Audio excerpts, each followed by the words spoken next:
अस्सलाम वालेकुम dear students, hope you are doing well. आज हम लोग चैप्टर नंबर 15 के न्यूमेरिकल्स करेंगे। स्टार्ट करते हैं। फर्स्ट हमारे पास है a transformer is needed to convert a mains 240 volt supply into volt supply. एक ट्रांसफार्मर 240 वोल्ट सप्लाई को 12 वोल्ट में तब्दील कर रहा है। और आपको पता है ट्रांसफार्मर के अंदर दो कॉइल्स होते हैं जिनके अलॉन्ग वोल्टेज होता है। एक को हम प्राइमरी कॉइल बोलते थे, दूसरे को सेकेंडरी कॉइल। प्राइमरी के अलॉन्ग जो वोल्टेज था उसको हम प्राइमरी वोल्टेज बोलते हैं, जो सेकेंडरी के अलॉन्ग होता है उसको हम बोलते हैं सेकेंडरी वोल्टेज। तो ये इनपुट वोल्टेज 240 वोल्ट हमारे पास है प्राइमरी वोल्टेज, जिसको तब्दील किस में कर दिया है सेकेंडरी वोल्टेज VS यानी कि 12 वोल्ट। यहाँ पे हमने डाटा लिख दिया VS। If there are 2000 turns on the primary coil के ऊपर टर्न्स कितने हैं NP means number of turns on primary coil 2000, ये हमने लिख लिया। अब ये हमें फाइंड क्या करना है, number of turns on the secondary coil के ऊपर नंबर ऑफ टर्न्स फाइंड करेंगे। ओके इसके लिए हमारे पास फार्मूला हमने कहाँ से लिया है, ट्रांसफार्मर वाले टॉपिक के अंदर हम ये फार्मूला देख के आए हैं। यहाँ पे आपने फाइंड करना है NS यानी कि number of turns on secondary coil. तो यहाँ पे NP इसके साथ डिवाइड हो रहा है, उधर जाके ये VS के साथ मल्टीप्लाई होगा, तो हमारे पास ये फार्मूला कुछ इस तरह आ जाएगा।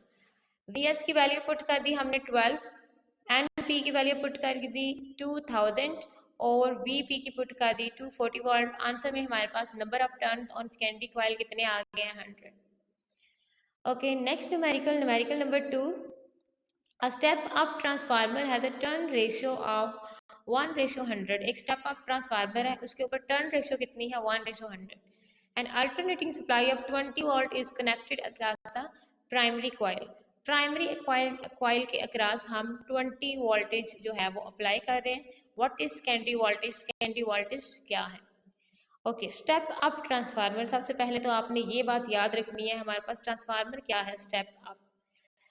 स्टूडेंट स्टेप अप ट्रांसफार्मर के बारे में हम सीख के आ चुके हैं। ऐसा ट्रांसफार्मर जिसका सेकेंडरी वोल्टेज प्राइमरी वोल्टेज से हाई होता है उसको हम बोलते थे step up transformer. For example हमारे पास ट्रांसफार्मर है, उसका प्राइमरी वोल्टेज जो है वो 12 है, सेकेंडरी वोल्टेज हो गया है 240। इसको हम क्या बोलेंगे, ये क्या है, स्टेप अप ट्रांसफार्मर। और स्टेप अप ट्रांसफार्मर में नंबर ऑफ टर्न्स जो कॉइल के ऊपर टर्न्स होते हैं वो भी सेकेंडरी कॉइल के ऊपर ज़्यादा होंगे, प्राइमरी के ऊपर कम होंगे। इसलिए अब इस रेशो को आपने किस तरह से लिखना है। सबसे पहले आपके पास टर्न रेशो को लिखने के लिए आपको पता है स्टेप अप ट्रांसफार्मर है तो number of turns secondary coil के ऊपर ज़्यादा हैं, तो NP प्राइमरी कॉइल के ऊपर हमारे पास कितने होंगे, 1। NS सेकेंडरी कॉइल के ऊपर कितने होंगे, 100। तो दोनों की हम फिर रेशो कैसे लिखेंगे, यहाँ पे आपको नजर आ रहा है NP रेशो NS और इक्वल्स 1:100। 1 मीन्स प्राइमरी के ऊपर 1 है और सेकेंडरी कॉइल के टर्न्स कितने हैं, 100। ओके उसके बाद इफ यहाँ पे अल्टरनेटिंग सप्लाई दी हुई है 20 volt is connected across the primary coil.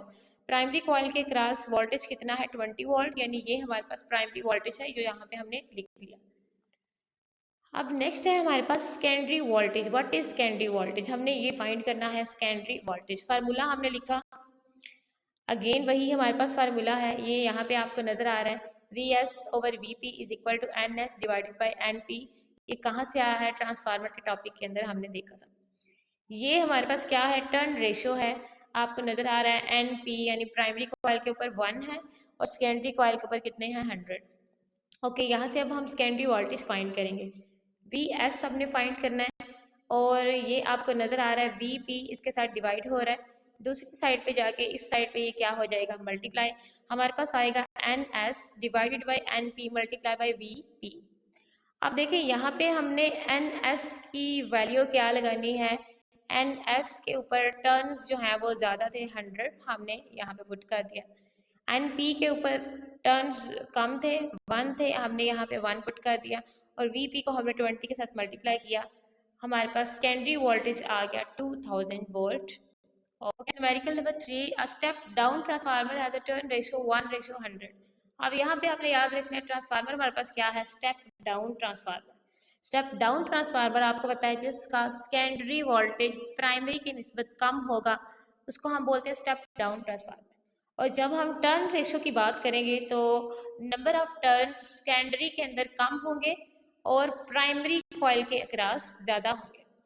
Okay, ratio हमें दे दिया 1:100। अब हम इसको लिखेंगे कैसे? एन एस के टर्न्स होंगे 1, एन पी के टर्न्स होंगे 100। क्यों? ये स्टेप डाउन ट्रांसफार्मर था, इसलिए आप देख सकते हैं प्राइमरी के अक्रॉस जो हमारे पास टर्न्स हैं वो ज़्यादा है। अब इसको रेशो की फॉर्म में लिखें तो आपके पास आ गया N S ratio N P is equal to 1:100। और इसको हम इस तरह भी लिख सकते हैं N S over N P is equal to 1/100। Okay, next an AC voltage of amplitude 170 volt is applied to the primary. Voltage हम प्राइमरी के क्रॉस कितना दे रहे हैं, यानी प्राइमरी वोल्टेज हमारे पास क्या आ गया है 170 volt. If the current in the primary is 1 milli ampere, अगर हमारे पास प्राइमरी के अक्रॉस करंट कितना है 1 मिली एम्पेयर IP, तो what is the current in the secondary, तो सेकेंडरी के अक्रॉस करंट कितना होगा। अब यहाँ पे मिली आपको नजर आ रहा है, इस प्री फिक्स की वैल्यू हम लिखेंगे 10⁻³ एम्पेयर हो जाएगा। अब फाइंड यहाँ से हमने क्या करना है IS। ओके, इसके लिए फिर अगेन हमने ट्रांसफार्मर वाला फार्मूला ही यूज़ किया है, ये आप देख सकते हैं यहाँ पे VS divided by VP is equal to NS divided by NP। और हमारे पास प्राइमरी वोल्टेज तो था लेकिन सेकेंडरी वोल्टेज नहीं था, तो सबसे पहले हम सेकेंडरी वोल्टेज फाइंड करेंगे।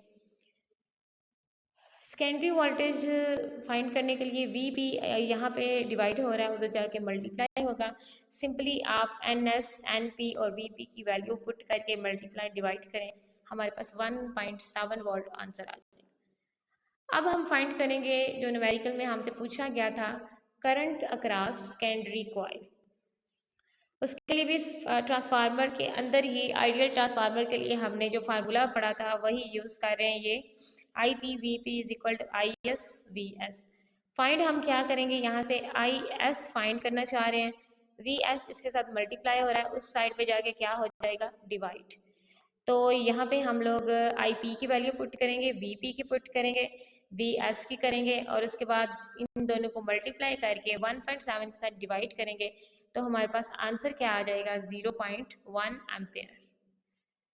Next numerical number 4, a transformer designed to convert the voltage from 240 volt AC to 12 volt।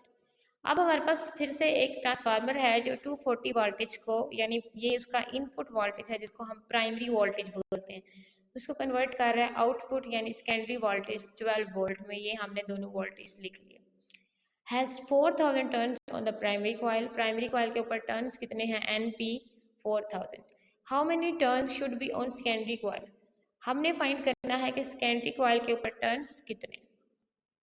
If the transformer were 100% efficient, यानी ट्रांसफार्मर आइडियल ट्रांसफार्मर है, कोई पावर डेसिपेशन नहीं हो रही, what current would flow through the primary coil, तो हम ये भी फाइंड करेंगे कि प्राइमरी कॉइल के क्रॉस कितना करंट फ्लो कर रहा है। When the current in secondary coil was 0.4 ampere, जब हमारे पास सेकेंडरी कॉइल के क्रॉस कितना करंट था 0.4 एम्पेयर।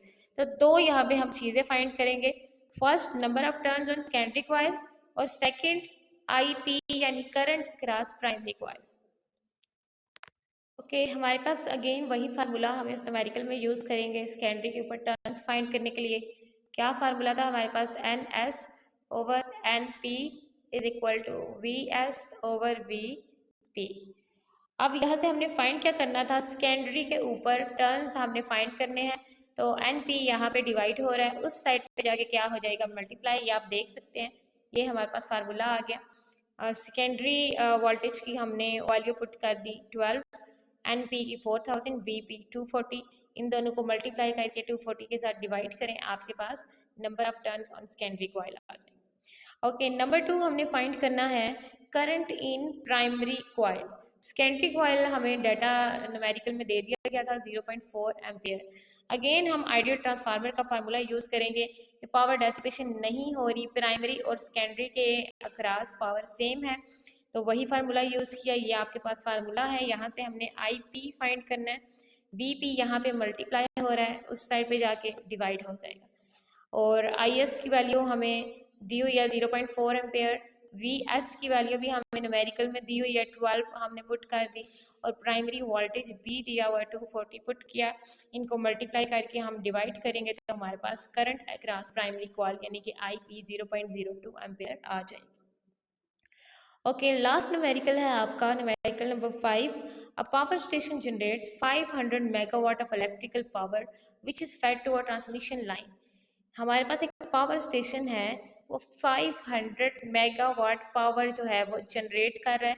यहाँ पे हमने गिवन डाटा में पावर लिख दी 500 मेगावाट थी, तो आपको पता है मेगा हमारे पास प्री फिक्स है, जिसकी वैल्यू क्या होती है 10 टू पावर 6, जिसको हमने यहाँ पे वैल्यू लिख दी।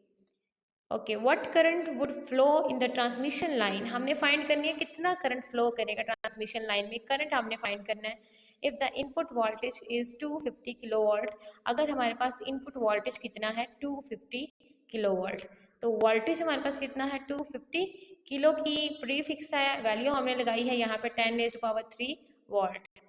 फाइंड हमने क्या करना है करंट, फार्मूला हमारे पास पावर का आ गया P is equal to IV। यहाँ से हम लोग करंट फाइंड करेंगे जब, तो वोल्टेज इसके साथ मल्टीप्लाई हो रहा है, इस साइड पे जाके ये डिवाइड हो जाएगा, इस तरह हमारे पास ये फार्मूला रीअरेंज होगा।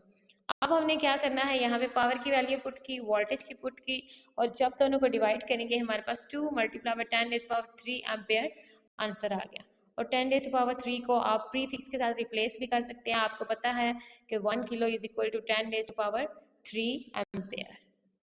ओके स्टूडेंट्स, ये थे आपके न्यूमेरिकल्स। अगर आपको कोई कन्फ्यूजन है तो आप कमेंट से पूछ सकते हैं। अल्लाह हाफिज़।